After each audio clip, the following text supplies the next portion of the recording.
El tercer coloquio de problemas está orientado específicamente al tema Plan de Requerimientos Materiales o MRP. La idea es armar las tablas que venimos haciendo en teoría, específicamente para un problema que tiene una estructura un poco más compleja y que entonces, de alguna manera, a través de este coloquio uno pretende que ustedes reconozcan la dificultad que impone resolver un plan de requerimientos materiales y se familiaricen con las técnicas de cálculo para estos casos, ¿no? Se trata de una empresa que produce dos productos finales. Estos dos productos finales son los que salen al mercado. Y fíjense que cada uno de ellos tiene su propia estructura. Esta es la matriz Bohm de A, la primera, y la de abajo es la matriz Bohm de T. Entonces uno puede ver en cada fila qué componentes requiere cada uno de estos insumos o subensambles. Por ejemplo, A requiere de B y de C, pero al mismo tiempo C requiere de D y de E. Por lo tanto, C podría reconocerse como un intermediario o subensamble. B, en cambio, si ustedes se fijan, es un ítem que ya no forma parte, o sea, no es requerido, no requiere, perdón, de otros componentes. Por lo tanto, uno podría llamar a B como ítem hoja, ¿no? Algo parecido pasa con, por ejemplo, el ítem E, y por supuesto con F y con G, que son ítems que no aparecen en la fila. Para T, bueno, la cosa pareciera por otro camino. Uno ve a otros componentes, como por ejemplo K, L y N, que no aparecen en el ítem A. Pero hay otros que van en común, por ejemplo el D, que es requerido por C en este caso, y aquí es requerido por L, que es un intermediario en la estructura de T. Entonces, lo primero que típicamente se hace cuando uno enfrenta este problema, y que de hecho es el primer inciso, seguramente, dibuje la estructura de los productos finales y determine el código de nivel. Utilice un único nodo por componente o producto. Entonces, la idea es hacer un gráfico, y eso es muy importante que ustedes se familiaricen con esa idea. Vamos a hacer lo mejor que yo pueda con esta herramienta de anotar que tiene Zoom. Yo voy a dibujarles aquí los dos ítems finales, A y T. Obviamente, en este caso, en el código de nivel, ¿cómo le llamamos al código de nivel de ítems que no tienen ancestros? 0. Correcto. Efectivamente. Entonces, acá están los dos ítems de código de nivel C. Vamos a ver, A, de acuerdo a lo que veo, requiere de B y de C solamente. Entonces, lo que vamos a hacer es disponer en este nivel de B, después podemos ir moviéndolo, ¿no? La idea es ir trabajando un poquito de esa manera. B y C, que son dos intermediarios, o en principio dos compuestos o componentes requeridos por A para ser fabricado. Y algo parecido pasa con T, que requiere de K y de L. Yo voy a poner a L de este lado.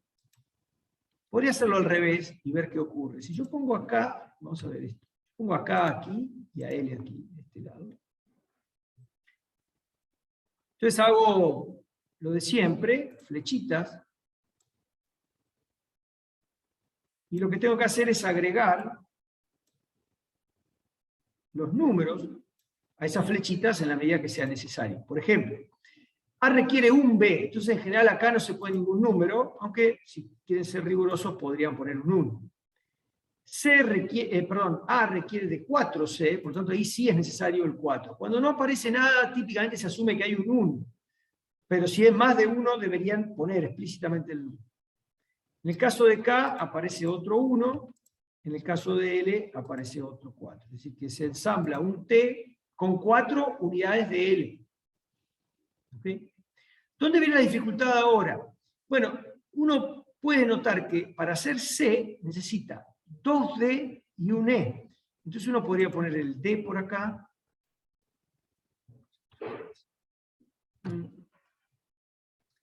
Espera un segundito, vamos a borrar. Y vamos a poner, supongamos, D. Lo voy a hacer en forma como me sale, después le voy a demostrar por qué es un poco desordenado. D y E. Entonces uno ve ahí que C necesita de D y C necesita de E. Pero si seguimos avanzando, vamos a ver que el caso de L, este ítem que está acá abajo, que es el componente de T, requiere 3 de D. Entonces, fíjense qué me ocurre. Me ocurre algo bastante desprolijo, que es que L tendría que venir con una flecha hasta por acá. No está mal, pero si yo lo ordeno un poquito mejor, esto lo puedo evitar. ¿Se dan cuenta? ¿Se ve? Se ve que si dejo L allá en la punta y a D acá en esta otra punta, me aparece una flecha que me desordena un poco el dibujo. ¿Hasta ahí me siguen? Profe. Sí, profe, se ve. Entonces lo que voy a hacer es poner L acá, en este lugar, y K en la otra punta.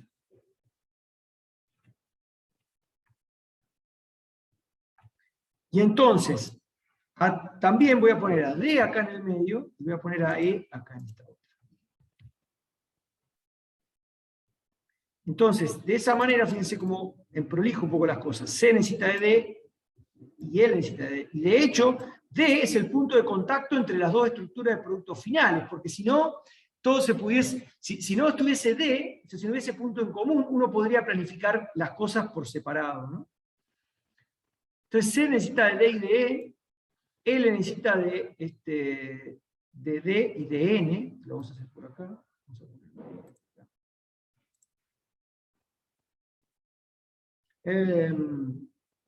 Y a su vez D necesita de F y de G.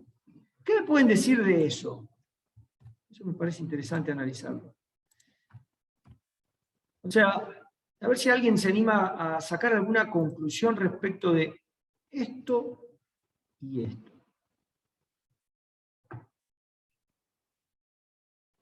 ¿Alguien se anima a comentarme algo respecto de eso? ¿Qué ven? Primeramente.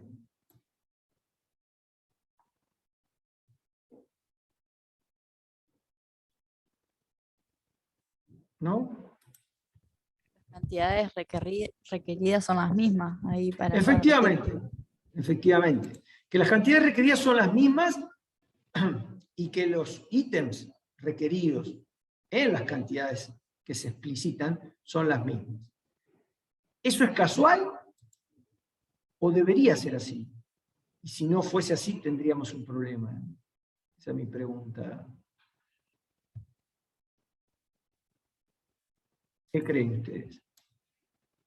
Imaginen un caso real, ¿no? Que debería coincidir, porque si no, D no sería D. Claro, exactamente, exactamente. Muy bien, bien dicho. Es decir, si no coincide, si D se hiciese a partir de otros componentes, o de los mismos, pero en otras cantidades, entonces no sería D. Es como decir, no, una torta de vainilla yo la hago con 3 huevos y con, no sé. Y en cambio otra torta de vainilla, bueno, llamala distinta, no es torta de vainilla. ¿Cuál de esas dos vos utilizás en la elaboración de A? Ah, la torta de vainilla con 2 huevos. Ah, bueno. Y la torta de vainilla con 3 huevos la hago para T. Bueno, listo, entonces llamala distinta. Llamala torta de vainilla 1 y torta de vainilla 2. Porque no tiene el mismo DNI, como uno dice, ¿no? El SKU, ese número de identidad tan importante que yo les digo que deben tener las cosas, tiene que ser idéntico, y por tanto tiene que ser la misma la construcción, la elaboración del ítem, ¿no? Bueno, entonces acá aparecen, ¿se entendió eso, no? O sea, si hay diferencias en la formación o la estructura del ítem, aun cuando se llama de la misma manera, el analista o ingeniero industrial debería decir, señores, este no es D, llamémosle D1 y D2, pero no es lo mismo. ¿Sí? Bien, si no entienden algo me dicen, frénenme, están a tiempo. Bueno, obviamente todo lo que está acá está en código de nivel 1, todo lo que está en esta fila. Lo voy a poner en un lugar que se vea mejor. A ver si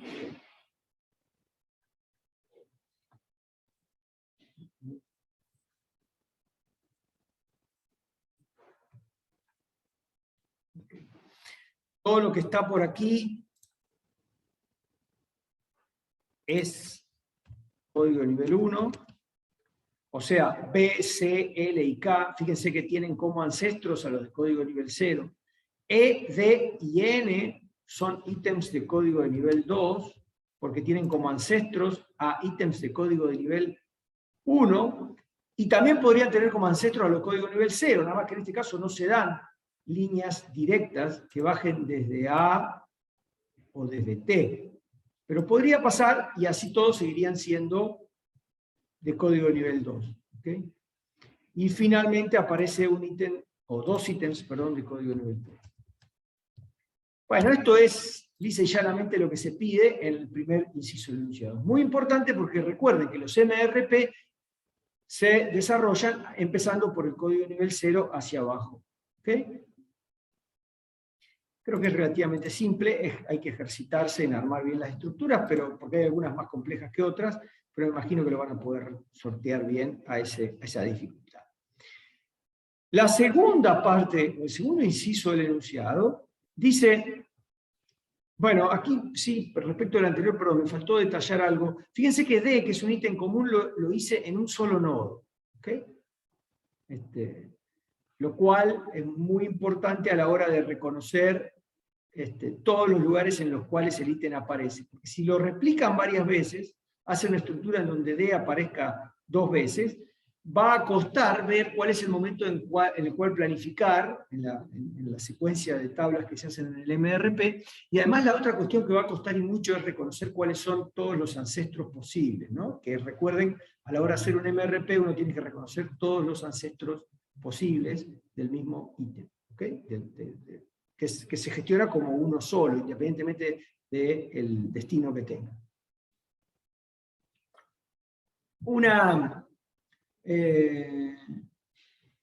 Perdón, me estoy acordando que no les pedí que por favor en el chat escriban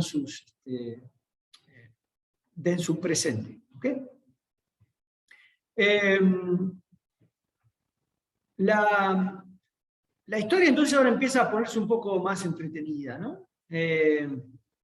Tenemos que meternos a elaborar el programa de las órdenes de producción o aprovisionamiento de los artículos C, L, D y F, según como dice aquí.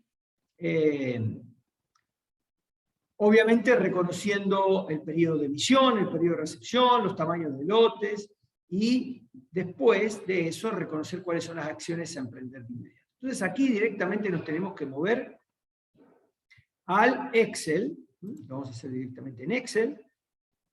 Es probable que ustedes recuerden,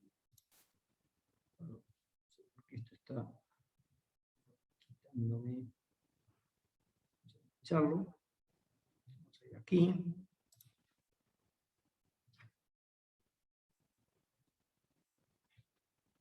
Vamos a darle más altura y vamos a hacer lo que venimos haciendo. Esto vamos a llamarle el ítem A, vamos a llamarle MRP de A, y vamos a poner en la primera fila los requerimientos brutos, en la segunda fila las recepciones de órdenes abiertas, en la tercera fila los requerimientos netos, en la cuarta fila la recepción de órdenes planeadas, en la quinta fila el inventario disponible y finalmente las emisiones de órdenes planeadas. Estos son los elementos fundamentales de una tabla MRP, recuérdenlo siempre. Aquí arriba van a ir los pedidos. Volvamos al enunciado para reconocer cuántos pedidos estamos trabajando. 11 en total. Entonces voy a volver al enunciado de este problema. Perdón, la tabla de resolución de este problema, y voy a incluir todos los pedidos desde T1 hasta T11. Reconoce trimestres, por eso no me da bolilla. T4, T5, T6, T7, T8, T9, T10 y T11. Bien, voy a bajarle un poco de ancho a esto. Y vamos a empezar por reconocer los requerimientos brutos. Como estoy con el ítem A, esa era la idea, por eso empecé. Siempre hay que empezar por un ítem de código nivel 0, y de hecho hay que resolverlos a todos los de código nivel 0 primero. Empecemos a reconocer cuáles son sus requerimientos brutos. Cuando uno habla de requerimientos brutos de un ítem final, pueden llegar a ser varias las fuentes a partir de las cuales uno escriba estos valores en la primera fila. Una posibilidad es que sean los valores que vienen de la desagregación. Recuerden que hay un plan agregado en muchas empresas que tienen muchos ítems finales o productos finales elaborados.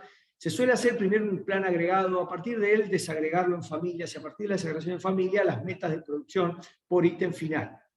Si esa es la fuente de información, se remitirá a eso a la hora de escribir las proyecciones de requerimientos brutos en el tiempo.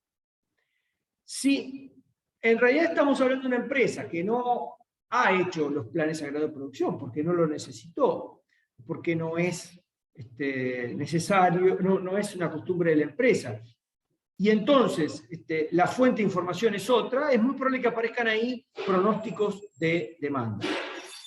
Y sumado al pronóstico de demanda, como es el caso de este enunciado, fíjense que lo que les dan a ustedes es el pronóstico de la demanda, que está acá en la tabla 3.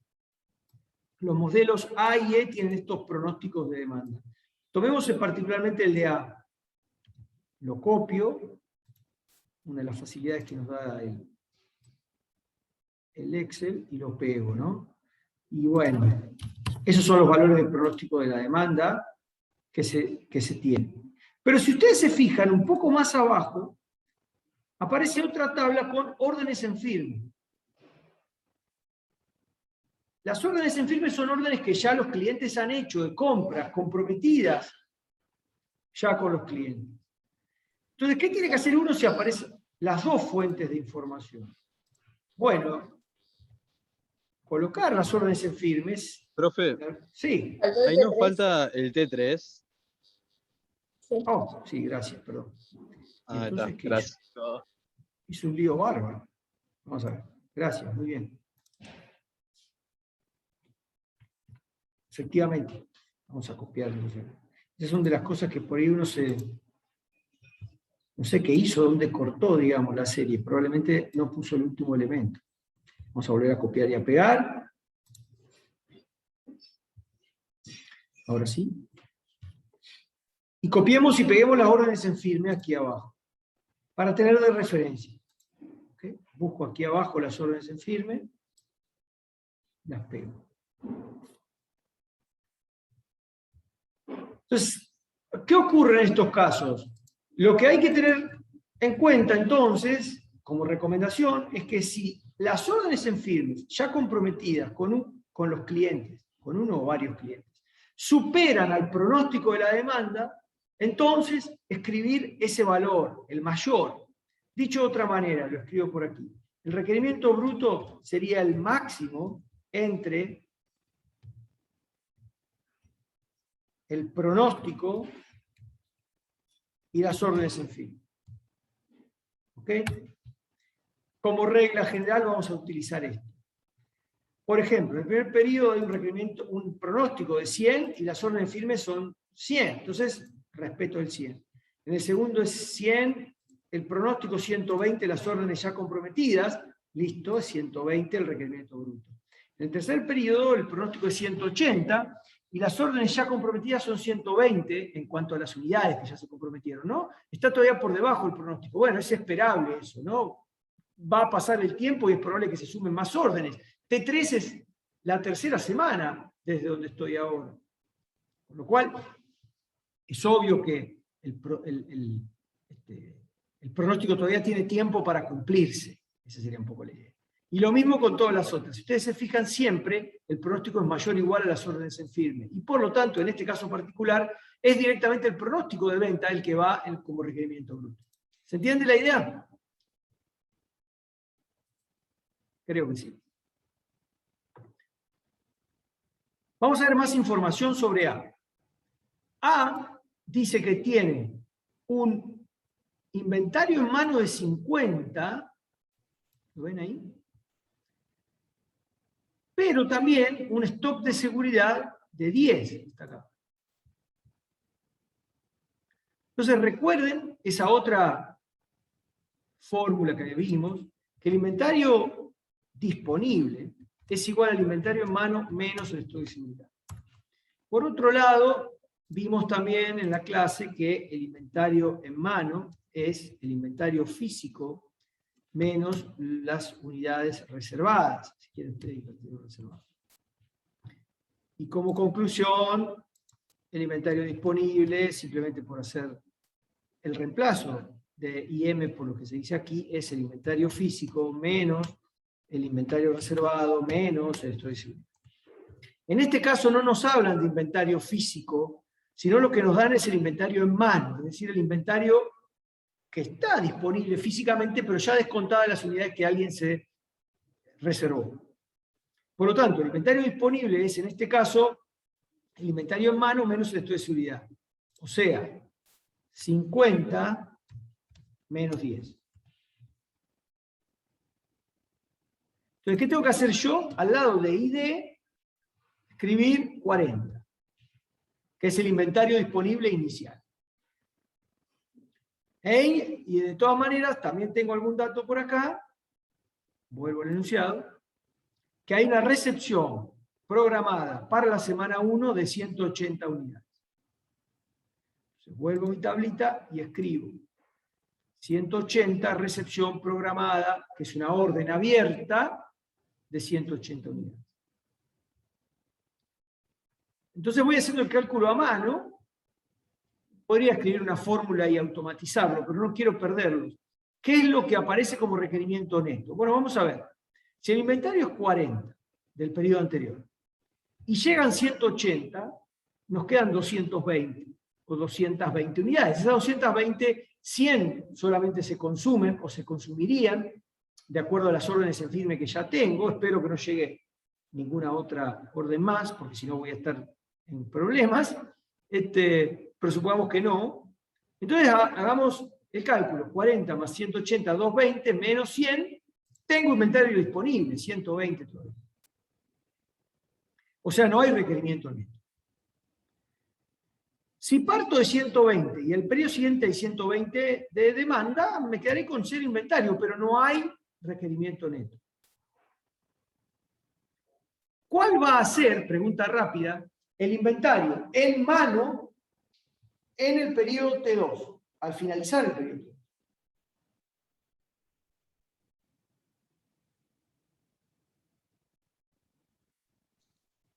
El stock de seguridad, ¿Correcto? ¿Cuánto es eso?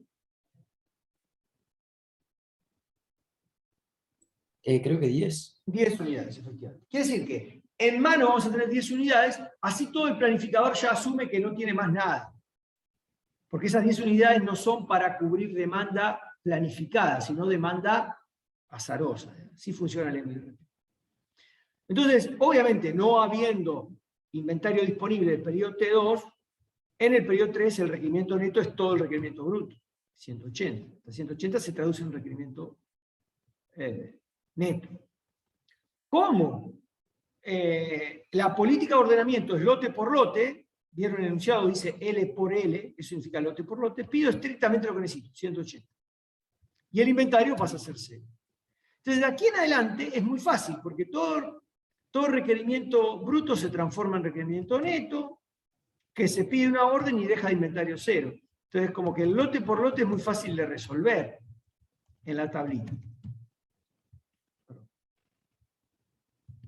¿Se entiende? Porque siempre deja el inventario en 0.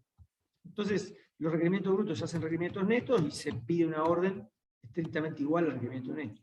Profe, en este caso porque podés pedir la cantidad solo que necesitas. Claro, porque es lote por lote efectivamente la política.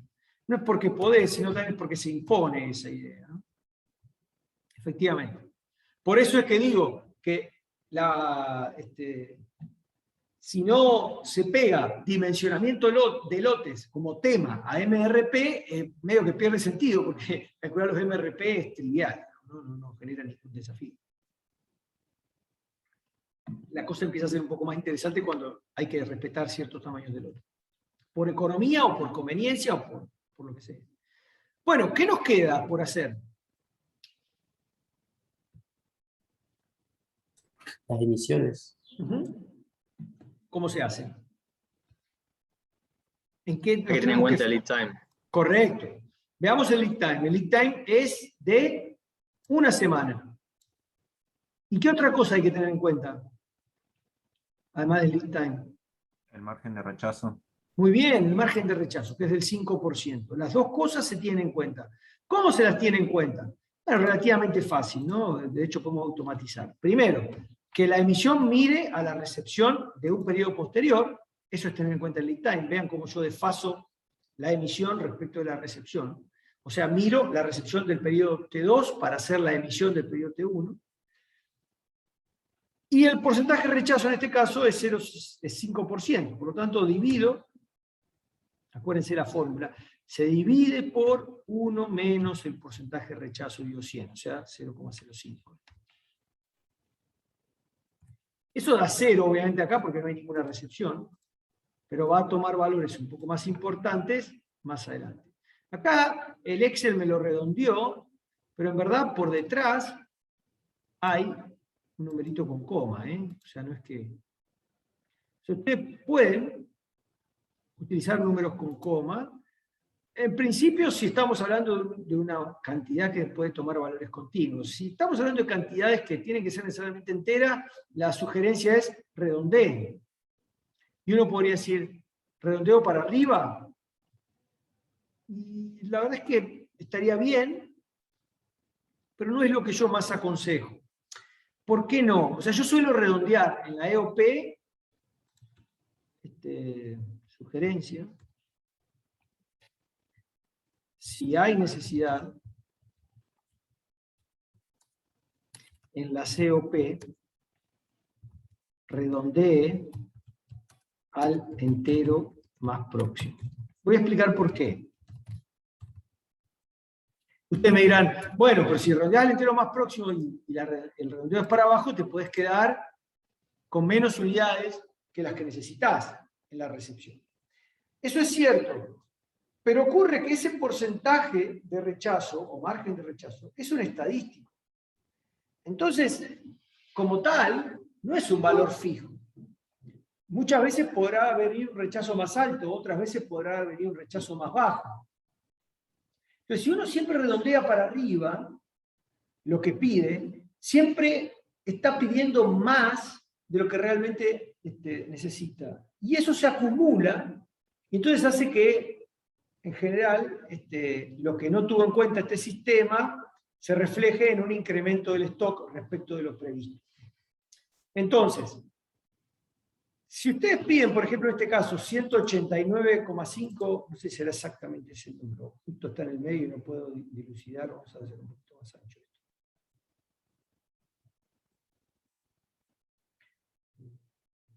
Okay.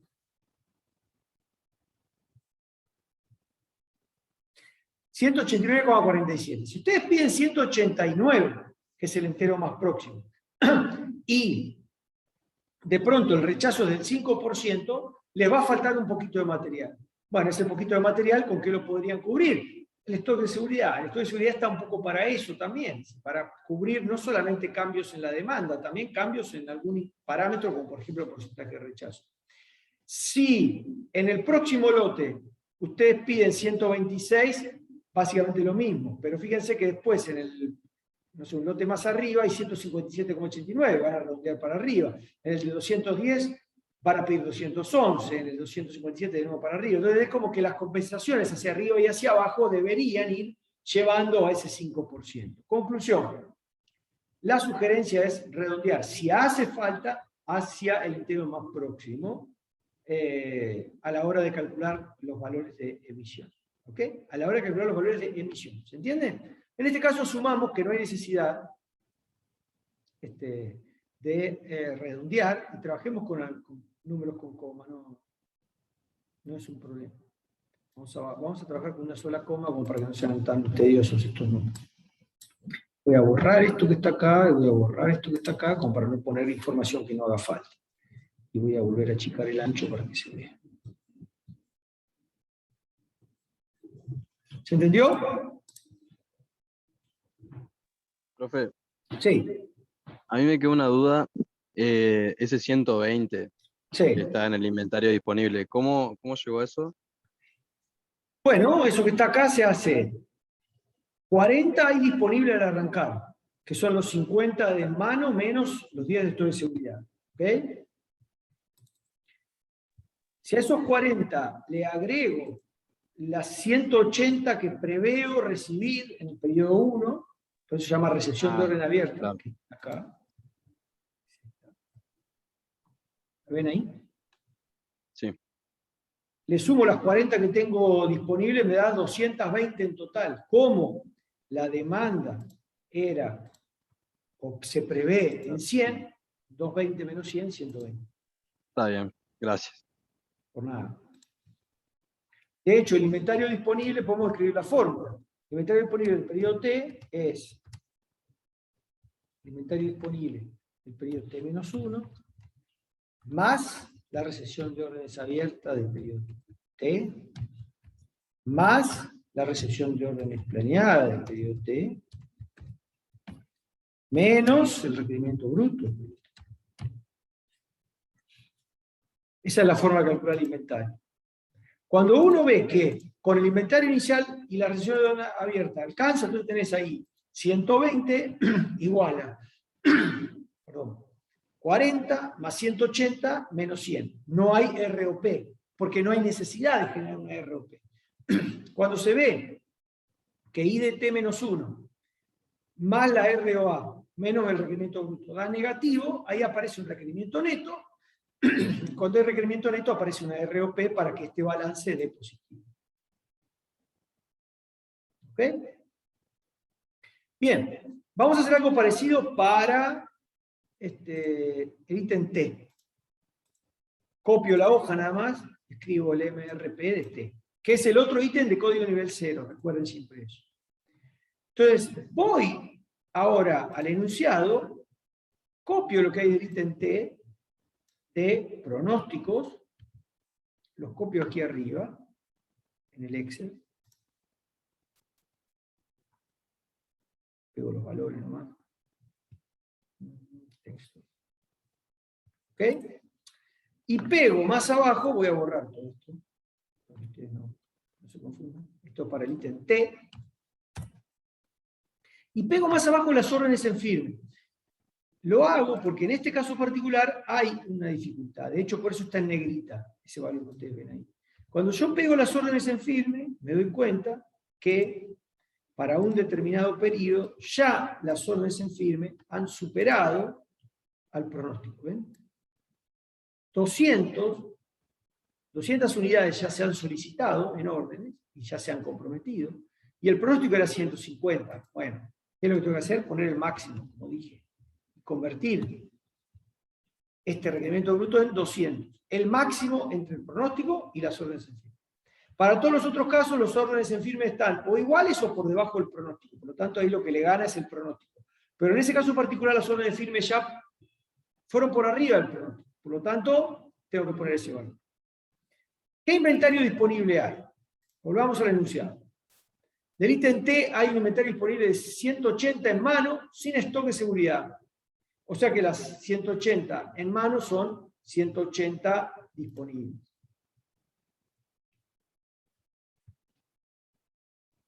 Afortunadamente que hay 180, porque no hay recepciones de órdenes abiertas, creo. Vamos a mirar.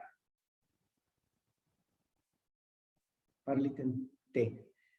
No hay órdenes abiertas. Entonces, el lead time es 1, no hay porcentaje de rechazo, y el pedido es lote por lote. Así que es una forma extremadamente sencilla de hacer estos cálculos. Si uno parte de 180 y el requerimiento es 180, el inventario cae a 0, perfecto, menos mal, porque si hubiese un requerimiento neto, yo tendría que recibir una orden. Y si el lead time es 1, daría infactible, porque no tengo forma de pedir una semana antes, porque la semana anterior ya pasó.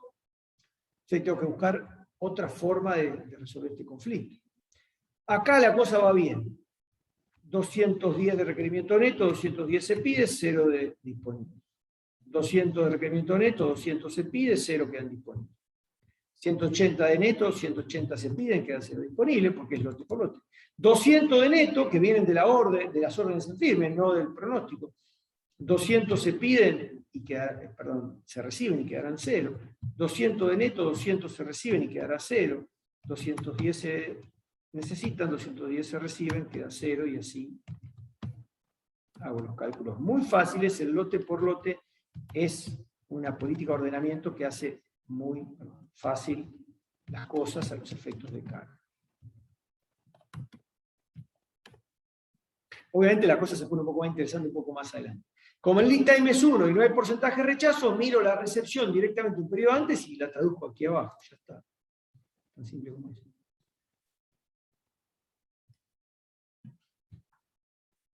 ¿Me siguieron? ¿Sí? Sí, profe. Bien. Lo que nos queda ahora, si seguimos en código de nivel, es planificar B, C, L y K. Pero resulta que B ya no le pega más a nada y no es un ítem que nosotros necesitemos planificar, no lo pide el enunciado. Tampoco K, pero sí C y L. Entonces lo que vamos a hacer es planificar C por un lado y L por el otro. Vamos a ver cómo nos va. Insertamos, copiamos una nueva hoja, que vamos a llamar ítem C. Y ahora la pregunta que les hago es, ¿cuál es el requerimiento bruto del ítem C? ¿Cómo lo calculo?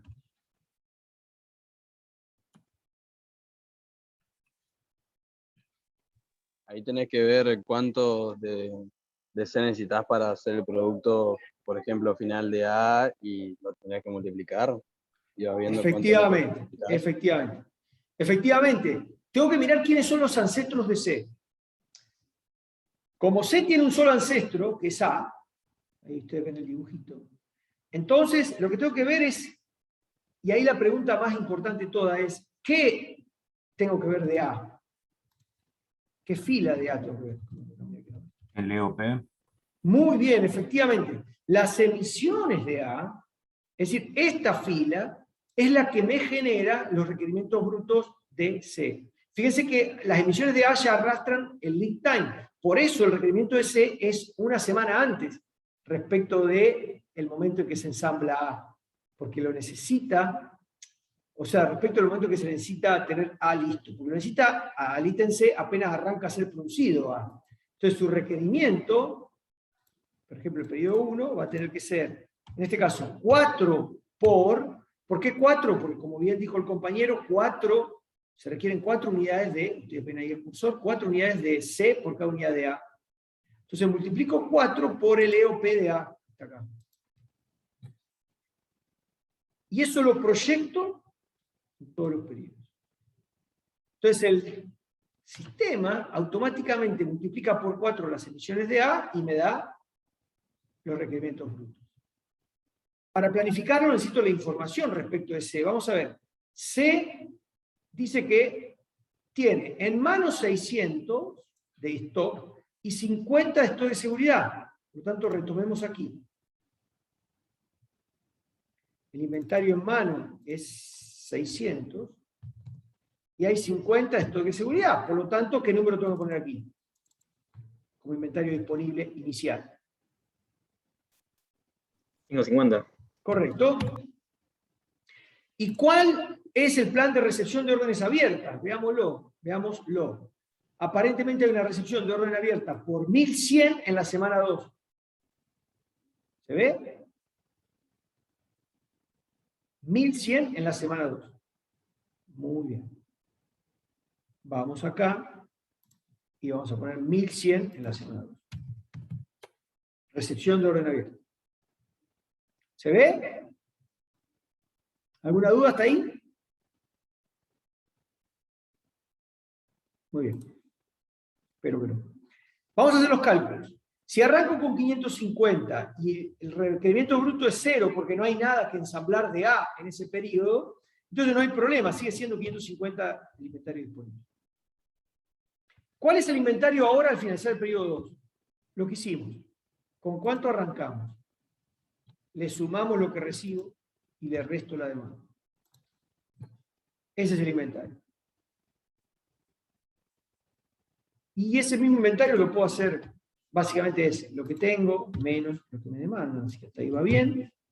Pero esto ya no me alcanza para cubrir las 421 del periodo 4. Este inventario del periodo 3 no me alcanza para el periodo 4. Entonces aparece un requerimiento neto. ¿De cuánto? Bueno, básicamente, de lo que requiero, 421, menos lo que tengo de inventario disponible. Ante este requerimiento neto, ahora yo tengo que pedir, o recibir, sería mejor dicho, ¿no? ¿Cuánto recibir es la pregunta? Si fuese lote por lote la política, ¿cuál sería el valor que yo tendría que poner ahí? 34,21. Exacto, exacto. ¿Perdón? Lo mismo. El mismo, sí. 34,21, que es todo lo que necesito. Muy bien. Pero si miramos el enunciado no dice eso. El enunciado dice que se dimensionan sus lotes con la política E o Q.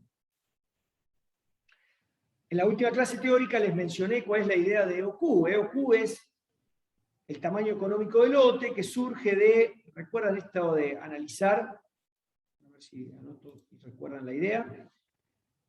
Si uno tiene un determinado producto que evoluciona de esta manera, un lote que se consume, se pide otro lote y se consume, se pide otro lote y se consume, uno podría pensar, bueno, ¿qué pasa si hago una política un poco más pedigüeña, llamémosle, en donde los lotes son más chiquitos? O sea, pido más seguido, más lotes. Y bueno, ustedes ven ahí nada más de analizar el área bajo estas curvas, que el costo de inventario va a ser más bajo. Voy a tener mucho menos material todo el tiempo en el sistema. Pero por el contrario, el costo de emitir órdenes es muy alto. Porque emito, por cada orden que emito con la política azul, emito 4, 5, 6, no sé cuántas de la política verde. Entonces no sé dónde está el óptimo, depende de los costos de emisión y los costos de inventario. Si la pulseada entre costo de emisión y costo de inventario la gana emisión, entonces van a ser más grandes los lotes. Si la pulseada la gana inventario, van a ser más chicos los lotes. Pero esa pulseada es una pulseada competitiva, digamos, ¿no? Hay un punto en el medio en lo cual eso es óptimo. Y ese punto en el medio en el cual es óptimo, lo vimos el otro día en clase, y el resultado es una función muy fácil, que es, digo, fácil de acordarse. Es una función que van a usar mucho en su carrera, yo les sugeriría que la tengan siempre presente. El E o Q, tamaño económico del lote, es ni más ni menos que raíz, o sea, la raíz cuadrada, de 2 veces los costos de emisión por la demanda promedio, dividido el costo inventario. Eso es algo extremadamente útil, porque nos da una idea muy aproximada de qué tamaño deberían tener nuestros lotes. Digo muy aproximada porque, como ustedes pueden ver, ¿dónde está la mayor falencia de E o Q? Bueno, en asumir que la demanda, vieron que esas gráficas de diente de sierra asumen que las unidades se consumen en forma lineal durante todo el horizonte. Y la realidad es que, como ustedes pueden ver aquí, el consumo es bastante errático. Durante el primer periodo no hay consumo, no hay requerimientos brutos. En el segundo hay 700 y pico, después baja a 500, después baja a 400, sube a 600, baja a 500. O sea, es muy distinta, muy dispar la velocidad de consumo. Con lo cual, esa hipótesis de la demanda continua no se cumple en un MRP. Y esa es una de las principales falencias del E o Q como método para dimensionar sistemas MRP, o lotes en sistemas MRP, porque asume una demanda constante en el tiempo que en verdad en la práctica no se da. Y de hecho, el primer cálculo que hay que hacer es demanda promedio. ¿Cómo tengo la demanda promedio de un problema como el que estamos trabajando? Y uno podría decir, bueno, es el promedio de todos estos valores aquí arriba. Podría ser. ¿Qué otra forma hay para calcular las demandas promedio? Bueno, en el libro se propone las demandas de los primeros periodos ya está cubierta, no debería yo tenerla en cuenta para calcular demanda promedio. Partamos desde el primer requerimiento neto, es decir, desde este valor que está acá, y sumémosle todos los requerimientos de aquí en adelante, y ese Con esos números hagamos el promedio. ¿Se ve? Entonces, lo que nosotros asumimos o proponemos desde la cátedra, y lo vamos a utilizar de aquí en adelante, es que, bueno, hagámosle caso al libro. Tratemos la demanda promedio como la demanda desde los requerimientos netos en adelante, ¿no? ¿Cómo se calcularía entonces la demanda promedio? Bueno, diciendo, este valor, vamos a abrir un paréntesis, este valor, más este valor, más este valor, más este valor, más este valor, más este valor, más este, y todo eso dividido en número de periodos, que son 1, 2, 3, 4, 5, 6, 7, 8, o sea, el número de periodos hacia adelante, incluyendo el del propio requerimiento neto. ¿Se ve? Y esa es la demanda promedio que yo voy a utilizar. Insisto, suma del primer requerimiento neto más los requerimientos de todos los demás periodos, dividido el número total de periodos, incluyendo el del requerimiento neto. ¿Sí? ¿Me siguieron? Sí, profe. Sí, profe. Bueno, vamos a calcular el EOQ, o sea, el tamaño económico del lote. El tamaño económico del lote, entonces, ahora que ya tenemos la demanda promedio, perdón.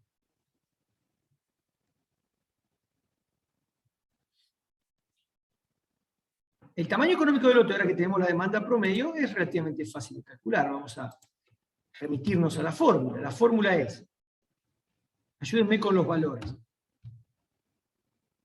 Raíz, en el Excel, va tal cual, abro paréntesis, 2 por el costo de emisión. ¿Cuál es el costo de emisión de órdenes de este ítem C? 1200. 1200. ¿Cuál es la demanda promedio? La que tenemos aquí. ¿Y cuál es el costo de inventario? Por unidad, por semana. Insisto, cuidado que tiene que estar remitido a la duración de cada periodo el costo inventario. No vaya a ser que alguien le dé el dato de costo inventario por unidad por año y ustedes pongan ese valor aquí, porque estaría mal. Ustedes deberían poner el costo por semana, si es que T1, T2, T3, T4, etcétera, son semanas. ¿Está bien? ¿Cómo se lo dan en el enunciado? ¿Por semana? ¿En qué unidades se mide el costo inventario? ¿No lo dice?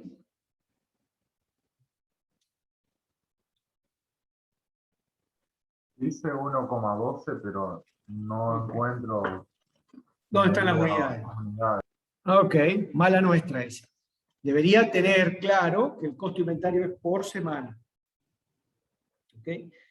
Porque si no, las unidades hay que convertirlas. Si fuese por año, hay que dividir ese costo inventario entre 52, es unas semanas en el año, ¿no? Entonces es muy importante reconocer en qué unidad de tiempo, o a qué unidad de tiempo está remitido el valor de costo inventario. Supongamos que es por semana, por unidad por semana, ¿ok? Si hacemos eso, el tamaño económico del lote es 966,42. Entonces, bueno, si existiese la necesidad de redondear, si hay necesidad, así como hicimos la sugerencia acá, si hay necesidad, revisemos esto, si hay necesidad, en la COQ, redondea al entero más próximo también, la misma idea. No es del todo cierto que sea conveniente redondear al entero más próximo, pero es una convención. ¿Por qué no es del todo cierto que sea lo más conveniente? Porque recuerden, ¿se acuerdan que yo les decía que la función de costo total era una función que se componía del costo de emisión que baja hiperbólicamente y del costo de inventario que sube linealmente? Entonces la composición de las dos cosas da un costo total así, y esto no es simétrico. O sea, fíjense que si yo tengo que moverme hacia allá, avanza poco la función, hacia acá avanza mucho, quiero decir, sube mucho. Entonces, redondear no siempre te lleva al la mejor de las soluciones, pero en números tan grandes, la verdad, no va a haber mucha diferencia. No se preocupen por eso, es algo demasiado fino, En principio, sí. Después del cálculo del EOQ, redondeen al entero más próximo si hay necesidad de redondear. En mi caso lo voy a hacer para trabajar con más comodidad. Voy a elegir 966 como número. De nuevo, para este problema no es necesario redondear. Pero lo voy a elegir así no tengo que andar. Para que ustedes vean aquí qué es lo que va a dar. Bueno, entonces, si aparece la necesidad de ordenar, ordeno 966, que es mi tamaño económico de lote. Y lo que me va a sobrar es, fíjense cómo va el cálculo, inventario del periodo anterior, más lo que reciba de la orden, menos el requerimiento bruto. Y eso me queda como inventario. En el próximo periodo alcanza, por lo tanto lo que me queda es el inventario anterior menos requerimiento.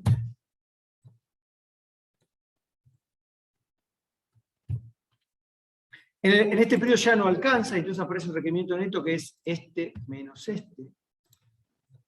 Y entonces vuelvo a pedir 966. Y copio la misma fórmula que antes, o sea, lo que tenía más lo que recibo menos el requerimiento bruto. Con eso ya me alcanza, así que también pego esto por acá. Con esto ya no me alcanza, y por lo tanto acá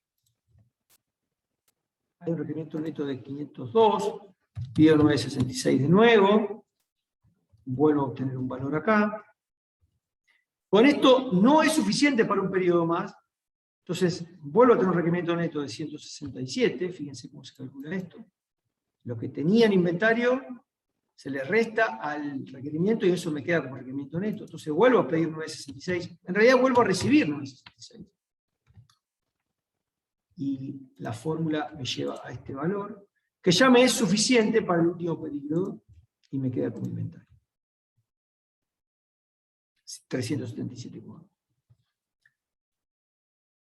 Entonces, siguiendo la política EOQ, el ordenamiento que hay que hacer, o sea, el tamaño, la forma en que hay que ordenar, está un poco dominada por la necesidad de pedir un tamaño fijo, equivalente al EOQ, cada vez que aparece un requerimiento neto. Y obviamente eso me genera inventarios durante todo el horizonte. Inventarios que me sobran de aquel tamaño de lote elegido. ¿Se ve? ¿Hay alguna duda respecto de esto? Yo tengo una duda, profe. Sí, perfecto. En el caso que en la última semana hubiésemos tenido un requerimiento neto, ¿De cuánto? ahí, por ejemplo, tendríamos un requerimiento neto. ¿Habría que pedir el EOQ o simplemente lo que necesitamos? No, el EOQ. Aunque sea la última, digamos. Aunque sea la última. Sí. Perfecto, gracias. Por nada. Una pregunta también interesante, gracias por la pregunta, podría ser qué ocurre si el requerimiento neto es más grande que el EOQ. Creo que ya lo vimos a eso en la teoría, pero lo repaso aquí. Si el requerimiento neto es más grande que el EOQ, lo que nosotros decimos es pida el requerimiento neto, o sea, pida lote por lote en ese periodo. Tiene una explicación, la dimos en teoría, y tiene que ver con esto de la fórmula, ¿no? O sea, si el costo total tiene una forma así, este es el EOQ, y el requerimiento neto está por aquí, esto es Q, ¿no? Entonces, bueno, lo que me conviene es que no puedo pedir menos que el requerimiento neto, porque si no, no me alcanza para cubrir la demanda. Entonces, pido estrictamente eso. Me tengo que ir del EOQ, porque si me quedo con el EOQ no me alcanza, ¿no? Entonces, bueno, cuando el requerimiento neto, conclusión, cuando el requerimiento neto supere al EOQ, hay que pedir el requerimiento neto, o sea, lote por lote. En este caso no se dio, fíjense que los requerimientos netos que tuve fueron siempre menores a 966, entonces no tuve problema.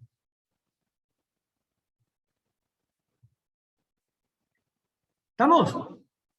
¿Qué nos queda? Profe, Sí. una consulta. En el periodo 6, que también pedimos un EOQ, Sí. ¿se podría haber hecho con la demanda siguiente y calcular un nuevo EOQ? ¿O eso es como para más problemas? Es cierto lo que plantea Andrés. O sea, Andrés está diciendo, che, la demanda promedio, en verdad, la calculé una sola vez, pero después a futuro ves como que puede ir cambiando Sí, lo que ocurre es que EOQ tiene una ventaja implícita, que es que todos los lotes tienen el mismo tamaño.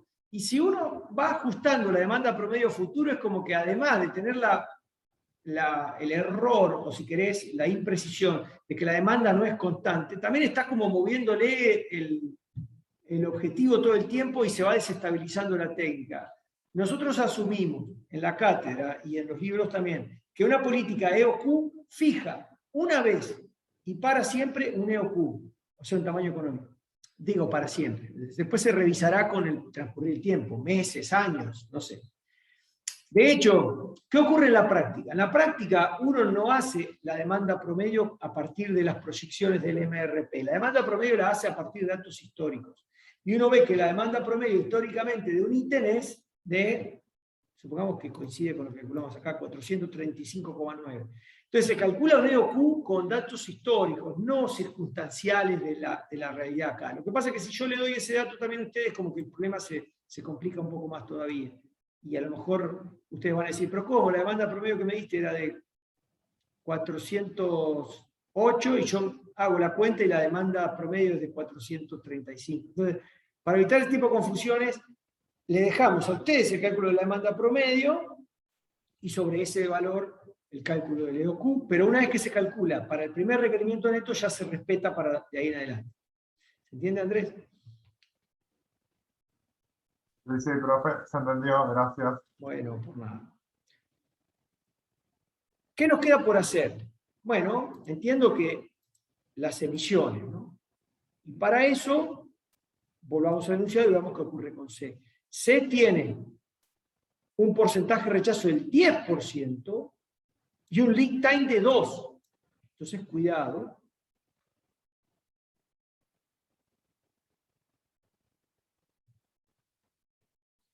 A la hora de calcular las emisiones, hago la recepción de 2 periodos hacia adelante, dividido 1 menos 0,10. Vean cómo referencio a 2 periodos hacia adelante.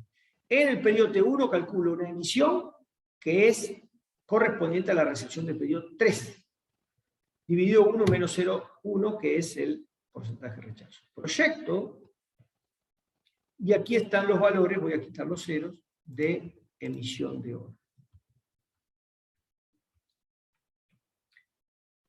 La idea es emitir una orden por 1073 en el periodo 2, en el periodo 4, en el periodo 6 y en el 7.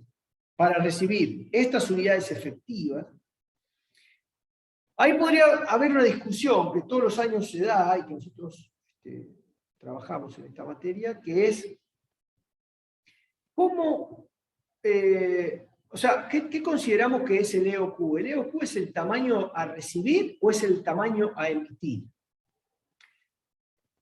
O sea, ¿por qué no ponemos 966 en EOP? Y a partir de ahí calculamos la ROP. La discusión que hay que dar es, bueno, la EOQ es un balance entre los costos de emisión e inventario. Entonces uno debería preguntarse, ¿quiénes pagan inventario? ¿Las unidades que pido o las unidades que recibo? Es decir, las unidades en condiciones. Si se trata de una empresa que paga por el inventario de unidades que pide, independientemente si son buenas o no, es decir, si son utilizables o no, entonces sería más coherente poner el 966 como EOP y no como ROP. Pero también uno tendría que tener cuidado porque la demanda es de unidades efectivas, no de unidades en general. Entonces, bueno, para evitar estos problemas de mayores ajustes, asumimos siempre nosotros que el inventario se paga por unidades buenas, no por unidades cualquiera, las que reciben. Es decir, que hay un control de calidad al ingresar las unidades al stock, y entonces los tipos dicen, bueno, a ver, estas unidades están defectuosas, que vuelvan al proveedor y no se las pagan. De esa manera, entonces, me evito los costos de inventario de esas unidades. Con esa lógica, entonces, yo puedo hacer esta aproximación y poner el EOQ al nivel de ROP y desde ahí proyectar la COP con el cálculo que acabamos de hacer. Y eso lo vamos a hacer siempre. Así que recuerden, EOQ o el valor del EOQ va en las ROP. ¿Okay? Por convención, sobre todo por convención. La diferencia no va a ser muy grande, porque los porcentajes de rechazo no son tan grandes, pero bueno, es una consideración que merece una discusión. Breve al fin, pero discusión. Bien, vamos al otro ítem, emparentado con C, que es el intermediario L, que es requerido por T. Entonces lo que voy a hacer es copiar esta hoja.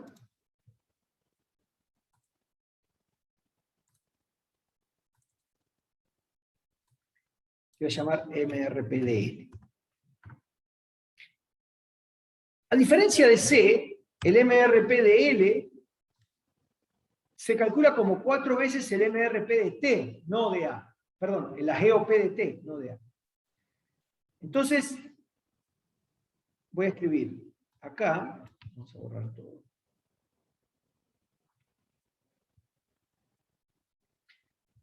Cuatro por la COP de T, que es su ancestro. De ahí proyecto hacia adelante. Estos son los requerimientos.dl. ¿Qué datos tenemos de él? Se pide lote por lote, tenemos un inventario en mano de 1250 con 250 esto de seguridad, o sea que viene fácil la cosa por ahí para él. Sería 1250 en mano, a los cuales tenemos que restarle 250 esto de seguridad, es decir, quedan 1000.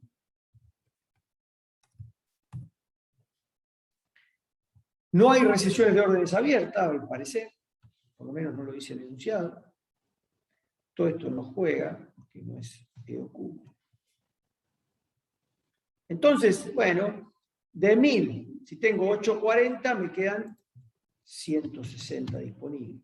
Si hay 160 disponibles, hay un requerimiento neto, porque no me alcanza para cubrir las 800. ¿De cuánto es el requerimiento neto? 640. Como es lote por lote, ¿cuánto tengo que recibir? 640. Exacto. Y el inventario queda en 0. 720, 720, 0. 800, 800, 0. 800, 800, 0. 840, 840, 0. Cuidado que esto no está automatizado, entonces cualquier cosa, cualquier modificación que hagamos no va a actualizarse automáticamente el requerimiento neto, etc. Nada más que a los efectos de resolver el ejercicio como si lo estuviese haciendo en la pizarra. Está bien, no estoy armando un MRP automatizado. Lo podrían hacer. O sea que cuando ajuste algo, ajuste todo. Pero bueno, no es la idea. La idea es que ustedes comprendan cómo funciona. Nada más. Y obviamente acá no hay más requerimiento neto, así que quedará como hacer esto. Emisiones de órdenes. Bueno, ¿cuál es el lead time?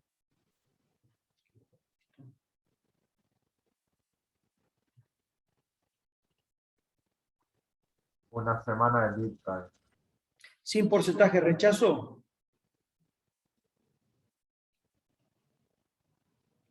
Sin porcentaje. Ok. Entonces, directamente voy a escribir la EOP mirando la recepción del pedido recibido. Y ya.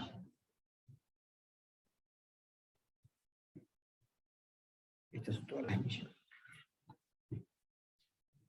Muy fácil. De nuevo, E y N no son ítems que nos interesen, ya nos movemos a código nivel 2, entonces no hace falta ni B ni K porque no lo pide el enunciado, y son como ítems hoja, que no me pegan hacia abajo. E y N tampoco hace falta, lo que necesito es concentrarme en D. Entonces, ahora viene una de las cosas interesantes del MRP, ¿no?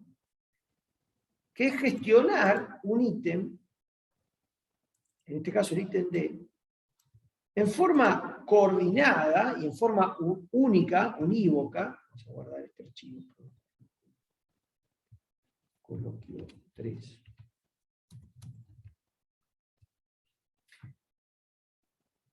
haciendo que D, que tiene dos ancestros, C y L, tenga un requerimiento bruto combinando las demandas de los ancestros, o los tiempos de producción de los ancestros. Fíjense qué es lo que hay que hacer. Bueno, el requerimiento bruto de D, voy a borrar todo esto, lo armo mirando el de C, la emisión de C, multiplicándola por 2, y las emisiones de L, multiplicándolas por 3. O sea, voy a escribir 2 por, voy a C, y tomo la emisión de C, y le sumo, del mismo periodo, ¿se dan cuenta? 3 veces las emisiones de L del mismo periodo.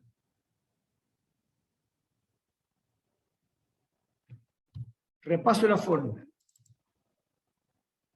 2 veces la emisión del periodo 1 de C y 3 veces, sumado, ¿no?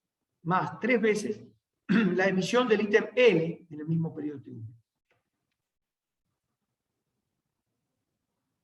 Si hago eso y lo proyecto, tengo los requerimientos brutos de D hacia el futuro. Y uno puede explicarlos a estos ítems o a estos requerimientos brutos a partir de reconocer cuándo es el momento que se necesita hacer C, para que lleguen y entonces estén disponibles cuando se necesita hacer A. Si ustedes ven en este coloquio, cómo las cosas que parecen por ahí no tan complicadas, cuando uno empieza a meterle en el medio políticas de lote y qué sé yo, bueno, las proyecciones de requerimientos brutos no son tan predecibles ni tan fáciles de predecir. ¿Dónde se van distorsionando? En la acumulación de efectos a medida que uno avanza en la estructura de los productos. ¿Qué hay para D? Vamos a ver. Para D hay 2.000 en mano sin esto de seguridad y no hay órdenes abiertas. Por lo tanto tenemos 2.000 en mano sin esto de seguridad, vamos a poner 2.000 aquí. Y entonces lo único que me va a quedar acá son 80 al finalizar el periodo 1, porque tengo 2.000 menos 1.920, 80 disponibles. Listo. Ya en el periodo 2 aparece un requerimiento neto. ¿De cuánto? De este valor menos 80. Y entonces ahora la pregunta es, ¿qué tamaño debería tener la orden a recibir en este periodo? Y aquí aparece una política de dimensionamiento de lote bastante simple, que la voy a explicar ahora, que se llama de Silver Mill, que son dos autores que trabajaron en este problema. Es extremadamente simple. Lo que dicen es, calcule los costos por unidad de tiempo probando satisfacer 1, 2, 3, etcétera, periodos.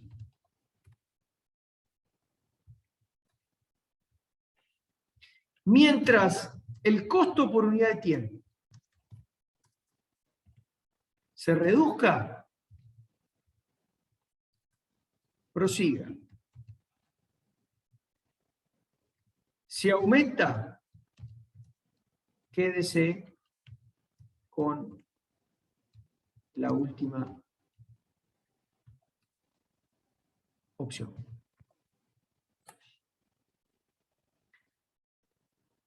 Entonces, es extremadamente fácil. O sea, lo que hay que hacer es decir, n es el número de periodos que quiero satisfacer.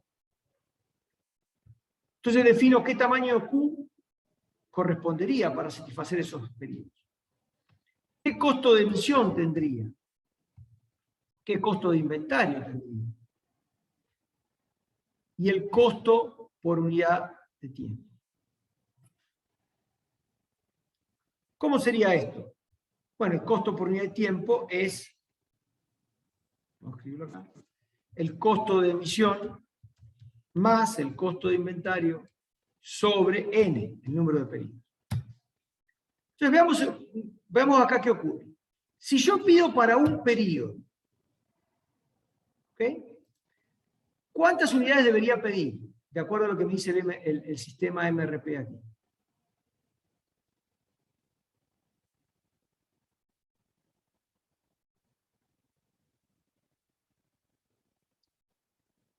Si pido para cubrir solo este periodo que me está haciendo falta.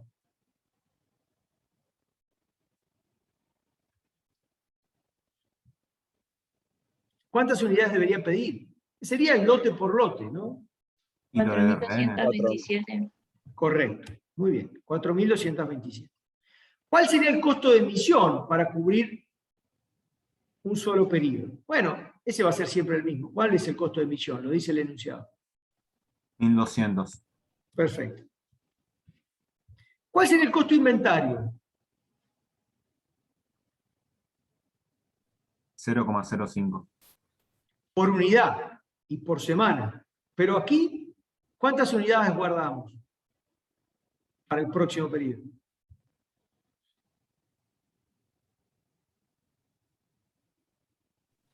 Las Cero.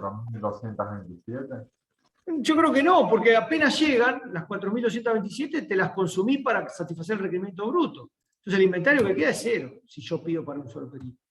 Efectivamente, el costo de inventario, cuando uno pide lote por lote, asume que es cero.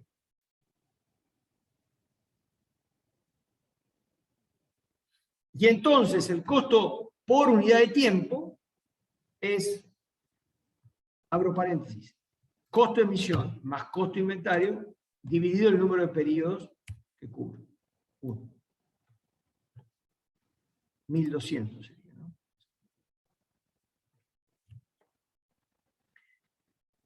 Entonces Silvermill propone, bueno, proponga ahora, usted haga el cálculo de cuánto necesitaría pedir para cubrir 2 semanas.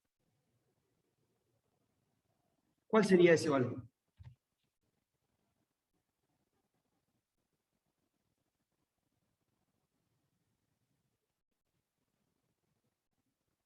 $6.627. Efectivamente, 6.627, que viene de sumarle las 4.227 para el primer periodo, sumarle las 2.400 para el periodo siguiente. Sí. Y el costo de emisión es el mismo porque pide una sola orden, pediría una sola orden. Ahora, ¿cuál sería el costo de inventario? Ahí sí es interesante. ¿Cuáles son las unidades que se guardan? ¿Cuántas son las unidades que se guardan? 2.400. Muy bien, que son las que se guardan para el periodo T3. Una semana. ¿No? Correcto. Entonces, ¿cuánto pagan cada una de estas 2.400? Ahí viene el 0,05 que me dijeron. ¿Sí? Sí, por 1. Por 1, ¿por qué? Porque la cantidad de semanas que va a estar guardado. Muy bien. Las unidades. 2.400 por 0,05 por una semana acumulada. Muy bien. Eso da 120 nada más. Y si copio esta fórmula un renglón más abajo, baja mucho el costo por unidad de tiempo. Baja de 1.200 a 660. Lo cual me está indicando que vale la pena pedir por 2 semanas. Vamos a ver si no vale la pena pedir por 3 semanas. ¿Cuál sería la cantidad a pedir?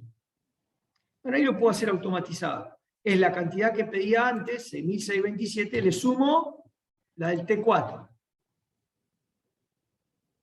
O sea, serían las 4.227 para el primero, más las 2.400 para el segundo, más las 4.546,7 para el tercero. Da un total de 11.174. El costo de inventario de emisión sería 1.200, lo de siempre. Y el costo de inventario ahora hay que ver. ¿Cuál es el costo de inventario? Bueno, se puede hacer fácil. El costo de inventario que tenía antes, porque tengo que guardar esas 2.400, eso estaría bien. Y le puedo sumar el costo que me generan estas unidades, las 4.546,7, que las tengo que multiplicar por 0,05, y según lo que me decía recién el compañero, en este caso hay que multiplicar por ¿cuánto? En lugar de por 1. 2 semanas estaríamos guardados. Por 2, efectivamente. ¿Por qué? Porque las 2.400, está bien que se multipliquen por 0,05 y por 1, porque se piden acá, en el periodo 2, y se aguantan hasta el 3. Pero las 4.546,7 que se pedirían acá, hay que aguantarlas durante 2 periodos hasta que se demandan. Por eso es que pagan el doble. Por eso es que los costos de inventario se van subiendo. Si hacemos el cálculo, vuelve a bajar, por lo tanto está aceptada como opción esta de pedir para 3 semanas. Vamos a ver qué pasa cuando pedimos para 4 semanas. Si pido para 4 semanas, sería pedir lo que pensaba pedir más las del T5. El costo de emisión sería 1.200. El costo de inventario sería el costo de inventario anterior más las del pedido 5 por 0,05 por 3, ahora que es el número de periodos que hay que aguantar o que habría que aguantar a esas unidades. El costo total dividido el número de periodos ahora daría más bajo también. Por lo tanto, esa opción se acepta. Vamos por uno más. Si pido para 5 periodos, ¿cuánto habría que pedir? Esto más la demanda del periodo 6. El costo de emisión sería 1.200. Y el costo de inventario sería el costo de inventario anterior más 0 puntos, más, perdón, lo que agregué para pedir, que sería esto, por 0,05, por 4 ahora, que son los periodos que tengo que aguantar a esa última demanda. El costo de inventario se fue bastante alto, con lo cual el costo sube por unidad de tiempo, rechazo. Me quedo con N4.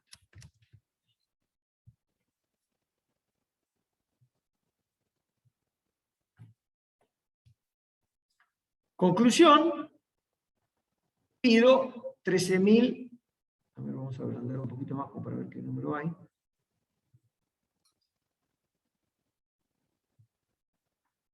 $13.693,7.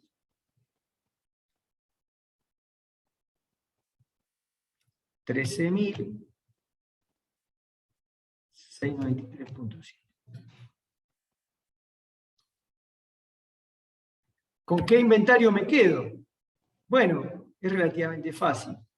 Tenía 80, pido para que recibir 13.694,7 y me demandan esto de requerimiento bruto, me quedan 9.467.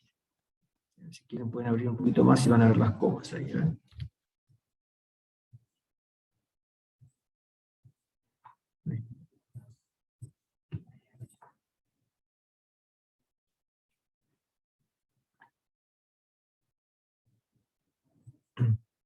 No sé si vale la pena hacer eso. No hay problema. ¿Qué inventario tengo después? Bueno, si tengo este inventario aquí y le resto este, me queda este inventario. Y si tengo esto que está acá y le resto esta demanda, me queda esto. Y ahí ven cómo tengo, me parece algún error, ¿no? 3.000, vamos a mirar. Claro, que acá era 4.226,7. Vamos a corregir. Es como que no puse bien el numerito que corresponde. Entonces acá sería lo mismo. 6.626,7. Ahí está. Entonces debería pedir esto como 4.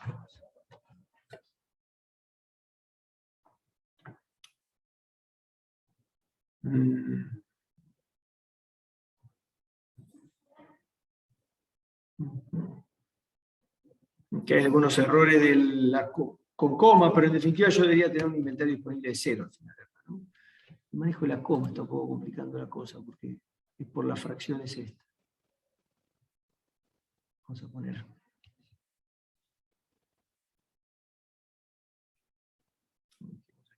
directamente.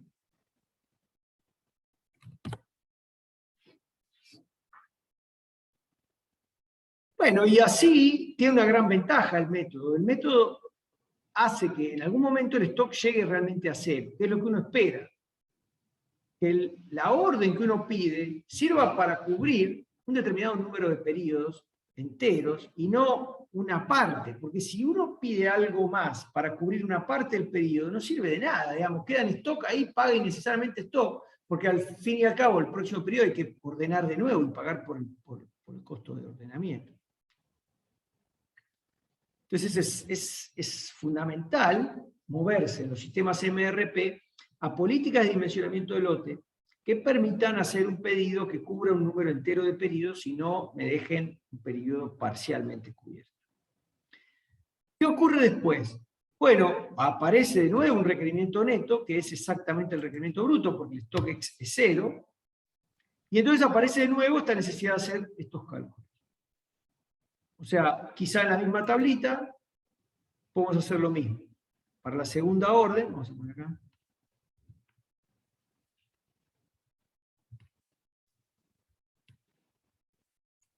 Hagamos lo mismo para la segunda orden. Para la segunda orden puedo pedir para un periodo, con lo cual pido exactamente esto, pagando 1.200 de emisión y 0 de inventario, con lo cual pago este costo por unidad de tiempo, 1.200. O puedo pedir para 2 periodos, pidiendo esta cantidad más la del periodo que le sigue. Si hago eso, pago 1.200 de emisión y pago un costo inventario que es igual a directamente la cantidad que pido almacenar. Creo que está bien. Okay. Entonces el costo inventario es directamente lo que me tengo que guardar, 4.306,7 por 0,05 por 1. Acá la fórmula, ¿no? Y hago el cálculo por unidad de tiempo, baja, entonces sigo avanzando. Ahora, la cantidad a pedir es esta cantidad, Profe, ¿sí? si ahí no baja, directamente haces el pedido para o sea, sería una sola Eso, orden nomás. exactamente, lote por lote, un solo periodo. Claro. Sí. Exactamente. Pido eso más un periodo más, vale la aclaración, 1.200 de emisión, el costo inventario es lo que tenía de inventario, más lo que agregué, multiplicado por 0,05 y acá por 2, y vuelvo a hacer el cálculo y baja, y después calculo para 4 sería esto, más lo nuevo que quiero meter, estas 3.000, el costo de emisión es 1.200, el costo inventario sería el costo inventario que traía, más las unidades que están acá, multiplicado por 0,05 por 3. Hago el cálculo, vuelve a bajar, listo. Ya no tengo más nada que pensar, porque el más bajo hasta ahí es ese, y de ahí en adelante no hay más demanda. Entonces hay que pedir por todo. Y pedir por todo implica 14.673,3.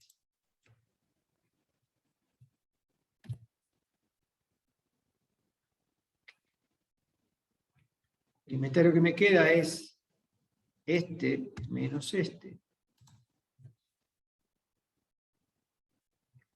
Y acá me queda este menos este.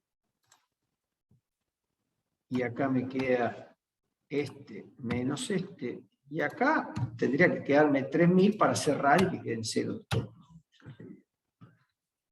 Esta política de 100.000 te permite, o les permite, mantener un stock de 0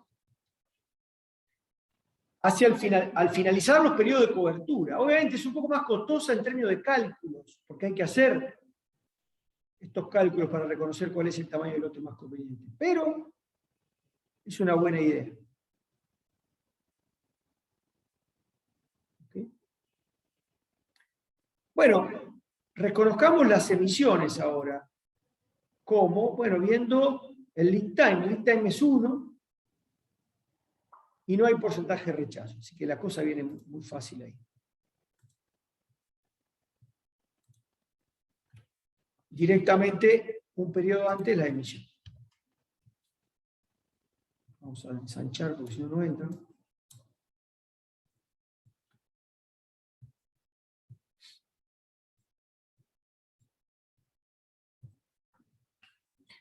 Copio hacia así.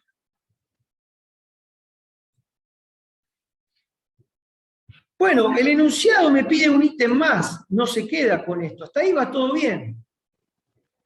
Pero les pide un ítem más. ¿Qué es el ítem? F, creo, ¿no? Si no recuerdo mal.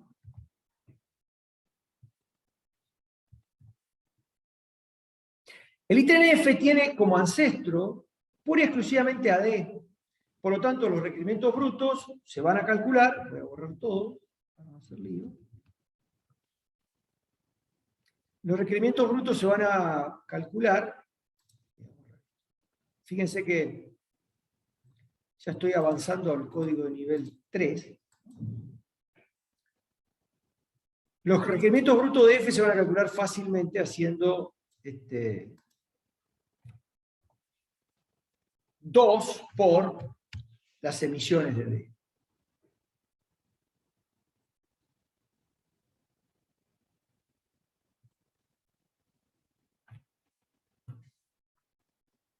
Tan simple como eso, no hay que combinar nada. Y los requerimientos brutos los proyecto así, aparece un requerimiento bruto acá y otro acá. Vamos a ver, todo hace pensar que necesitamos mucha cantidad de F en el periodo 1. ¿Okay? Entonces, ¿qué tengo que chequear? Vamos a ver qué inventario tenemos de eso. De F hay 10.000 en inventario y se prevé que lleguen 12.000 en la semana 1. ¿Ok? Entonces, vamos de nuevo al Excel y nos vamos a dar cuenta que si yo tengo 10.000 y hay una recepción de orden abierta por 12.000, ¿me alcanza o no me alcanza?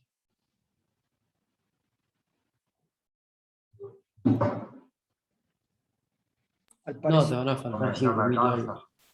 Exacto. ¿Cuál es el requerimiento neto que me va a faltar? Bueno, el requerimiento bruto menos las 10.000 con las que cuento en stock, disponible, menos la que pienso que van a llegar. O sea, hay un requerimiento neto de 5.386,8 unidades. Y la mala noticia es que yo puedo poner acá cualquier recepción, si quieren ustedes 5.386,8 lote por lote, todo bien. Pero ¿cuál es el lead time de F? De una semana. Por lo tanto, tendría que haber habido una emisión por acá, para que llegue acá. ¿Okay? Entonces se dice que el MRP es infactible.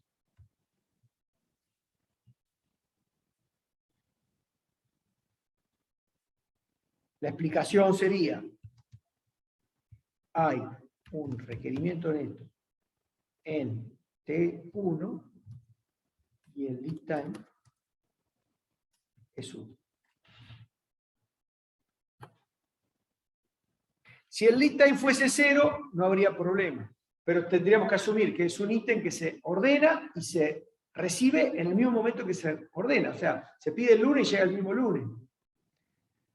Bueno, sería como una orden de urgencia, o se pide el lunes y llega el mismo lunes, martes, ¿no? Algo así. Pero esas órdenes de urgencia o cosas que podrían salvarnos, este tipo de cosas, obviamente uno trata de evitarlas. Y para evitarlas, lo que se hace es un procedimiento que se llama pegging. El pegging es de alguna manera el reconocimiento de cuál es el ítem o la orden que me genera esta infactibilidad.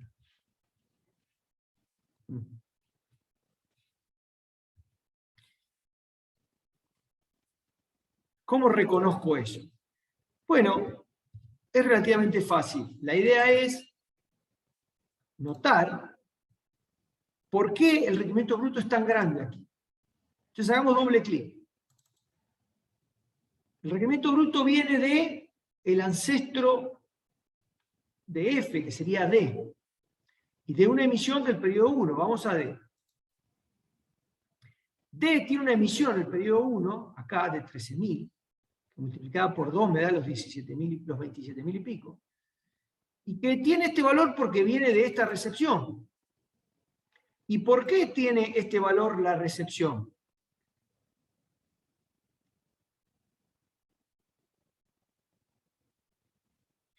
Y bueno, acá, ¿por qué fue 13.000 la recepción? ¿Por qué dijimos que sea 13.000? Porque habíamos pedido Porque pedías para para abaratar costos para varios, claro, para 4 para semanas. varios.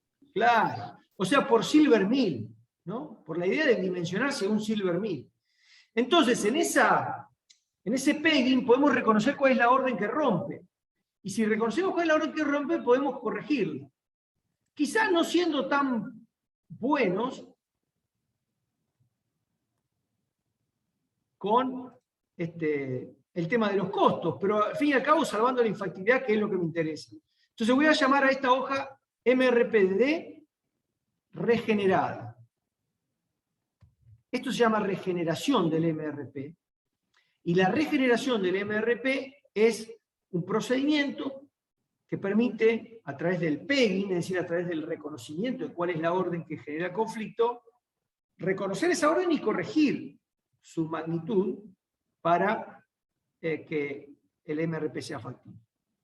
Entonces lo que yo voy a hacer aquí es, hay varias alternativas, pero una primera opción que se podría hacer es, bueno, me quedo con n igual a 3 y no con n igual a 4.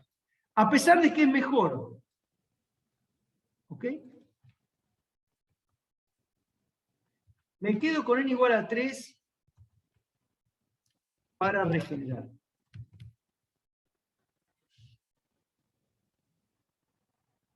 Es una de las posibilidades. De nuevo, no está del todo bien porque no busco imperiosamente el mínimo costo, pero no tengo otra forma de salir adelante. Entonces pido, sí, escucho. Igualmente va a necesitar llevarlo a n igual 2, ¿no? Vamos a ver. Corrijo ahí. Vamos a llamarle D'.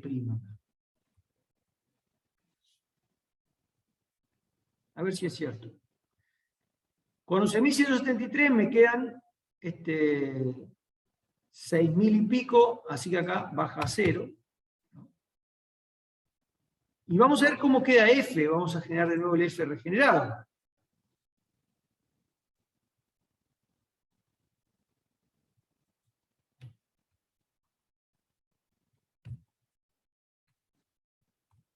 El F regenerado ahora mira el MRP del D regenerado. 2 veces esta emisión. Y parecería que la demanda es 22.000, de ahí la observación del compañero. Ojo, que con 10.000 y 12.000 que recibís, no te alcanza para estas 22.000. Entonces, le doy la razón a nuestro compañero, que ya vio que si hay más de 11.000, entonces ya no me alcanza para cubrir con las 10.000 más las 12.000. Bueno, correcta la decisión del compañero, que en el MRP del D dice, no, quédate con n igual a 2, porque si no, no te alcanza tampoco. Bueno, saco esto de acá. Me quedo con esto. Que es 6.627.7. Bueno, sea 2.400. De nuevo está el tema del redondeo ahí dando vuelta, pero da cosa bien. Y acá me quedarían 4.546.7, que vuelvo a pensar en cómo hago la política de Silver 1000. Una vez que salvo la infactibilidad, si ustedes se fijan, el F regenerado ahora ya está bien.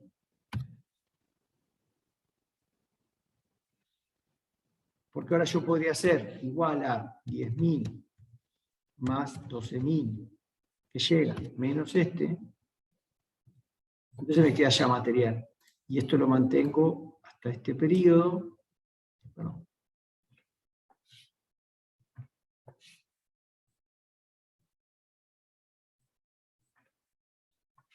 En este periodo aparece un requerimiento neto.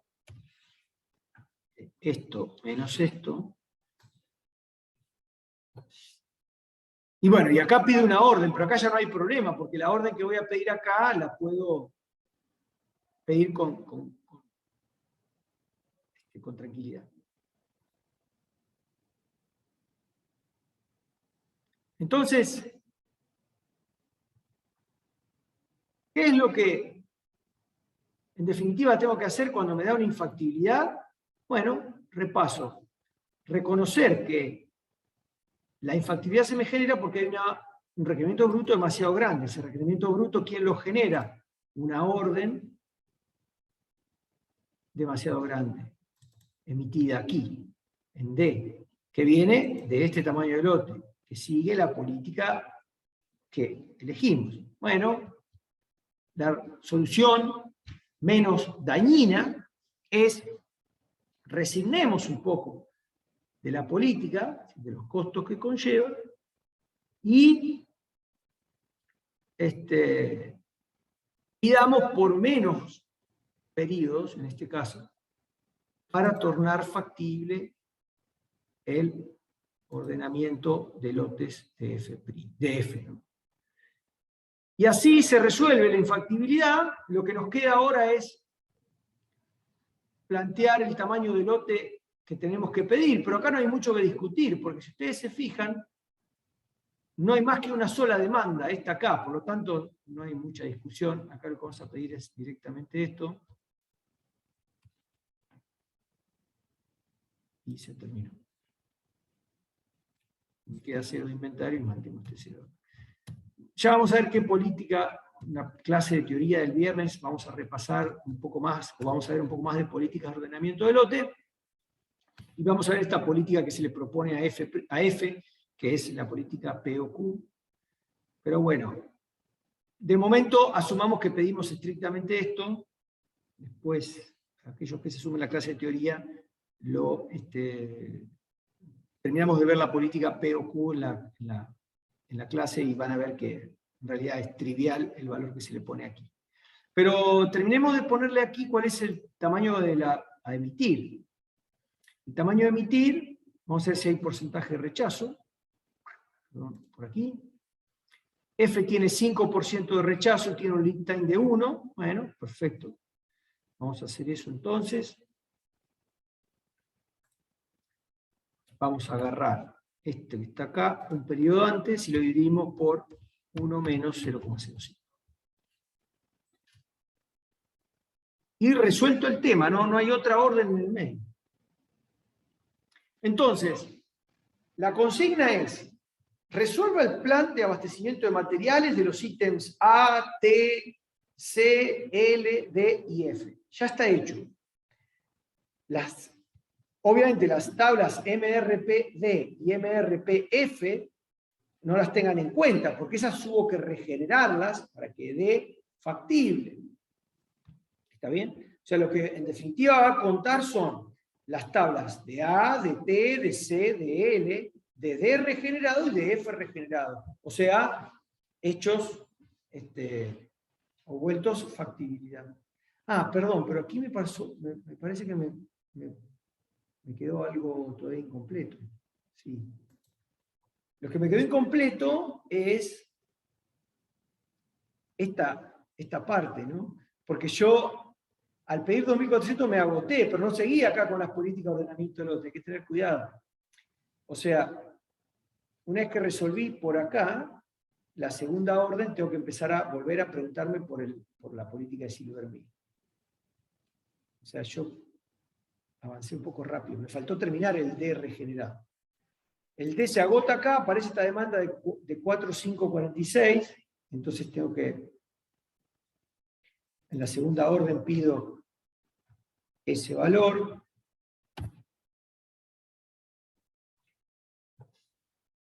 $1.200 es el costo, puedo avanzar esto más esto. Acá se pediría para esto durante un periodo, la chica. La tercera posibilidad es esto más. O sea, hago Silvermeer recalculando las cosas, porque evidentemente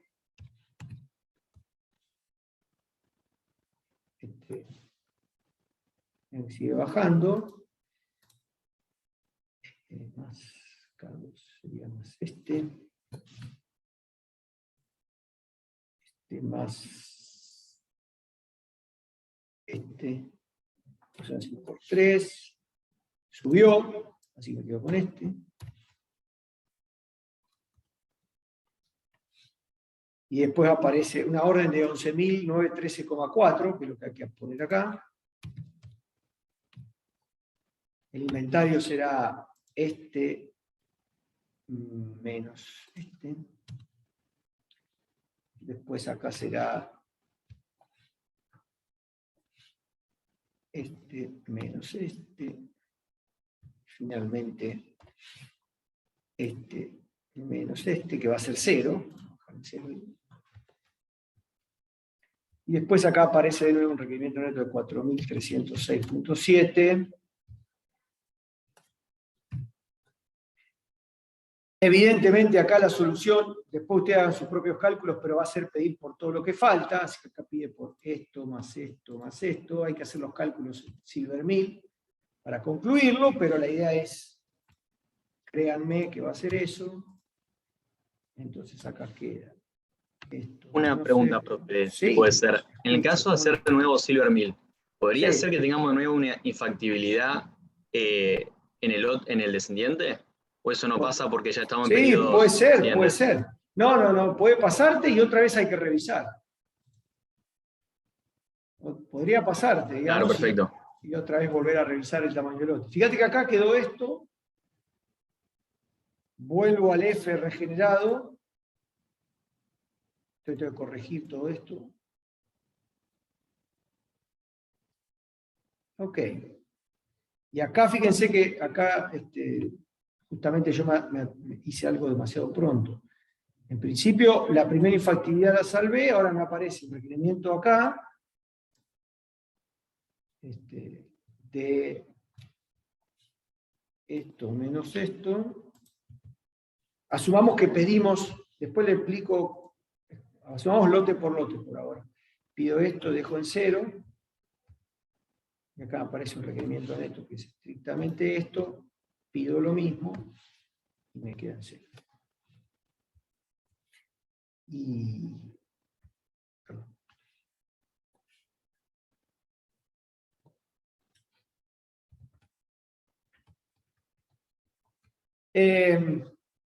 Las emisiones son, como dije, este valor dividido el 1 menos 0,05. Podría dar una nueva infactibilidad, habría que reconocer por qué se da y de nuevo checar los lotes. Y esta en definitiva es la tabla final para el ítem F. Perdón que no había completado el D regenerado, entonces no me daba todavía un buen resultado. Un resultado correcto. Lo que pregunta el enunciado es, ¿cuáles son las decisiones a tomar de inmediato? Bueno, siempre les digo, miren el periodo T1. Para F no hay que hacer nada, en el periodo T1 no hay ninguna emisión. Para el D hay una emisión en el periodo 1. Entonces, por lo tanto, de inmediato hay que pedir 6.627,7 unidades de D. Veamos para los ancestros. Para L, emitir de inmediato una orden de 640 para L. Para C, nada. No hay nada para el periodo 1. Para T, emitir una orden por 210 de T. Para A, nada. O sea, las acciones de inmediato son orden por 210 de T. Orden por 640 de L. Orden por 6.627,7 de D. Esas son las acciones a emprender de inmediato. Emisiones del periodo T1. Una vez que el MRP está resuelto. Les propongo lo siguiente, porque tengo una reunión ahora a las 3 en punto. Si les parece, nos tomamos un ratito y yo retomo, o sea, abro mi sesión personal en Zoom. Ahora les pongo en el entorno virtual, les doy las coordenadas.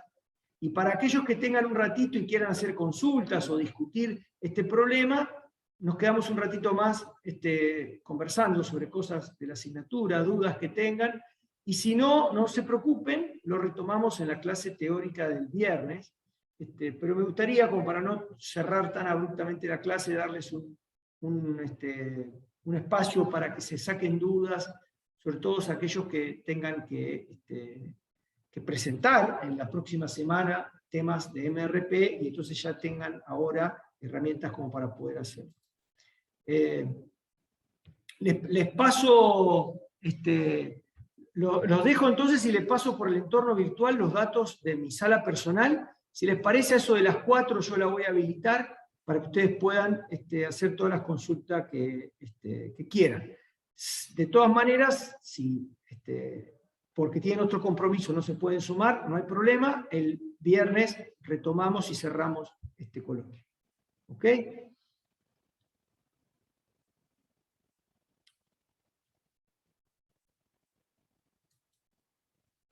Entendido, profe. Gracias. Nos vemos, profe, gracias. No, gracias. Chau, chau. Profe, ¿el link lo manda por mail o cómo lo usamos? Ya, en el mismo entorno virtual ahora les habilito. Ah, perfecto. Gracias, profe. Entonces. Chao, profe, gracias. Adiós, adiós. Chao, profe, gracias. Hasta luego.